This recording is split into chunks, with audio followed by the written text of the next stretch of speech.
आइए दलाल स्ट्रीट पर पिछले हफ्ते क्या हुआ इस पर नजर डालते हैं। पिछला हफ्ता दलाल स्ट्रीट के लिए काफी निराशाजनक रहा, जहाँ पे निफ्टी तो नीचे ही रहा, बावजूद इस बात के कि वॉल स्ट्रीट नए रिकॉर्ड हाई कायम करता देखा गया। फिर भी अच्छी खबर यह है कि निफ्टी की डायरेक्शनल ट्रेंड बुलिश है और इन्वेस्टिंग थीम इस बात के इर्द गिर्द घूम रही है कि यूएस इकोनॉमी एक सॉफ्ट लैंडिंग की ओर बढ़ रही है। निफ्टी क्लोजिंग प्राइस 24,964, 0.20% नीचे। सेंसेक्स क्लोजिंग प्राइस 81,381, 0.38% नीचे। ईमानदारी से कहे तो कभी कभी थोड़ी अनसर्टेनिटी और थोड़ा कंसोलिडेशन मार्केट की जरूरत होती है। आइए अब देखते हैं कि पिछले हफ्ते इंडाइसेस का परफॉर्मेंस कैसा रहा।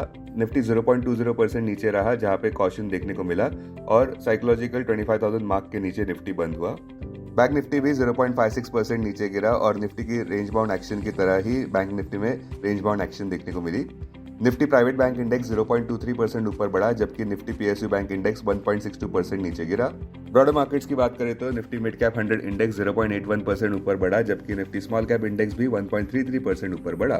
बुलिश सेक्टर्स में निफ्टी फार्मा इंडेक्स 2.11% ऊपर, निफ्टी ऑटो इंडेक्स 1.97% ऊपर, निफ्टी आईटी इंडेक्स 1.01% ऊपर, निफ्टी रियल्टी इंडेक्स 0.85% ऊपर, निफ्टी इंफ्रा इंडेक्स 0.13% ऊपर। वही दूसरी ओर बेरिश सेक्टर्स में निफ्टी एफएमसीजी इंडेक्स 2.05% नीचे, निफ्टी मेटल इंडेक्स 1.78% नीचे, निफ्टी एनर्जी इंडेक्स 1.34% नीचे, Nifty oil and gas index 1.25% नीचे, निफ्टी पीएससी इंडेक्स 0.33% नीचे, निफ्टी मीडिया इंडेक्स 0.30% नीचे।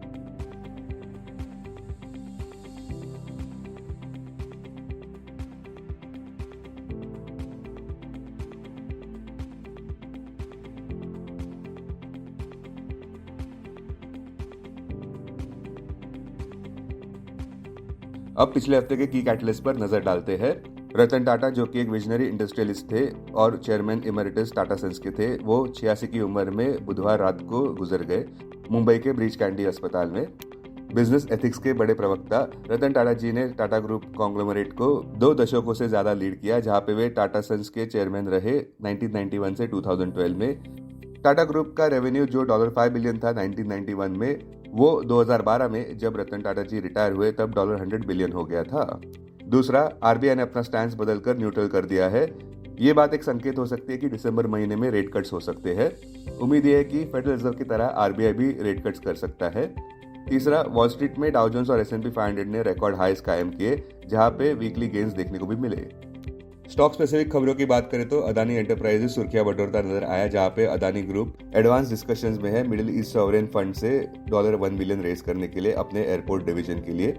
बुधवार के अदानी एंटरप्राइजेस द्वारा लॉन्च किए गए क्वालिफाइड इंस्टीट्यूशनल प्लेसमेंट से ये मेल खाते हैं, जहां पे वे ₹4,200 करोड़ यानी कि $500 मिलियन रेज करना चाहते हैं, जो कि उनके इनिशियल टारगेट से कम है ग्लोबल मार्केट फ्लक्चुएशंस के चलते। दूसरा, डिफेंस से जुड़े स्टॉक सुर्खियां बटोरते नजर आए, जहां पे सरकार के कैबिनेट कमेटी ने सिक्योरिटी के लिए मेजर डील्स को क्लियर किया गया है, जिसमें 2 न्यूक्लियर सबमरीन्स इंडिजिनियसली बांधना है और उसके साथ साथ 31 प्रेडेटर ड्रोन्स यूएसए से खरीदने हैं। माजगांव डॉक शिप बिल्डर 7.6% ऊपर रहा, कोचिन शिपयार्ड 0.93% ऊपर रहा, हिंदुस्तान एरोनॉटिक्स 4.45% ऊपर बढ़ा।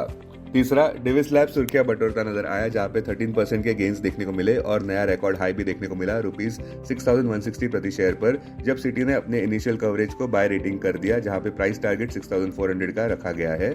डेविस लैब लीडिंग प्लेयर है फार्मास्यूटिकल सेक्टर में, जहां पे स्पेशलाइजेशन उनका एक्टिव फार्मास्यूटिकल इंग्रेडिएंट्स यानी कि एपीआई मैन्युफैक्चरिंग में है और इंटरमीडिएट्स में। चौथा, टॉरेंट पावर के शेयर्स भी नए रिकॉर्ड हाई पर देखने को मिले ₹1984.70 प्रति शेयर पर। टॉरेंट पावर अटेंशन बटोरता नजर आया, जहां पे कंपनी को लेटर ऑफ अवार्ड मिला महाराष्ट्र स्टेट इलेक्ट्रिसिटी डिस्ट्रीब्यूशन से, जो कि MSEDCL है। साथ साथ उन्होंने शेयर सब्सक्रिप्शन और शेयर होल्डर्स एग्रीमेंट यानी कि SSSA भी लक्ष्मी मिल्स और टॉरेंट ऊर्जा 17 प्राइवेट लिमिटेड के साथ साइन किया है। पिछले हफ्ते के निफ्टी 50 के गेनर्स इस प्रकार रहे। ट्रेंड 11.99% ऊपर, कोटक महिंद्रा बैंक 4.06% ऊपर, M&M 3.87% ऊपर, HCL टेक 3.55% ऊपर, BEL 3.14% ऊपर। वही लूजर्स में टाइटन 5.33% नीचे, ब्रिटानिया 3.67% नीचे, टाटा स्टील 3.65% नीचे, SBI लाइफ 3.51% नीचे, नेस्ले 3.32% नीचे। Investments in security markets are subject to market risk. Read all the related documents carefully before investing. This content is purely for information and educational purpose only and in no way to be considered as an advice or recommendation.